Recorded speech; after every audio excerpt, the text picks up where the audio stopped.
morning, Sunrisers. I'm Dr. Karen Emerson, and today I have my head technician, Katie, and this cute little terrier mix is Lucy. And Lucy's 8 years old, and Lucy presented, a few years back, we discovered she did have some heart issues, but then she started having just this thick, viscous mucus coming out of one of her nasal cavities. I mean, it was driving her family crazy because it was just constantly dripping. It was going all over the floor. She was sneezing. She wasn't sleeping well at night because she was so congested and stopped up.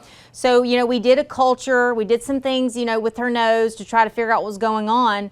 But the main thing she needed was a nasal scope, because sometimes as dogs age, they can get polyps up in their nose, or sometimes they can even get tumors in their sinus cavities that can cause this. And that can be really, really life-threatening to your pet. But here at Emerson Animal Hospital, we don't have to refer you to the vet school to get a scope. We actually have our own nasal scope here.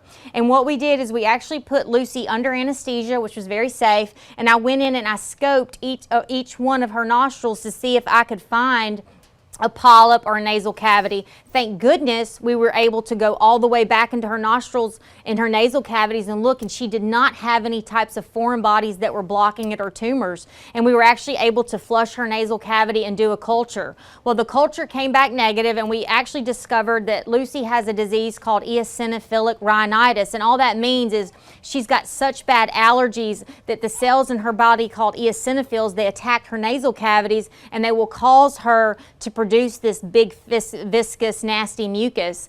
We discovered a medication regime that her parents use that keep her on to help her from doing this, and it's improved her quality of life significantly. You'd be shocked at the people that have dogs with unilateral nasal damage. They just can't, or drainage, they just can't go and spend, $2,000, $3,000, $4,000, $5,000 on a scope at the vet school to find out what's going on. And they have to live with this, or some of them even end up getting euthanized. So I was so happy that this worked out for Lucy, and she's doing well. As you can see, she's healthy and happy. But if you have a dog that does reverse sneezing or sneezing a lot or has a persistent nasal drainage, they don't have to live like that. Please give us a call. I promise your pets will thank you. WCBI Animal Health with Dr. Emerson was brought to you by Emerson Animal Hospital in West Point.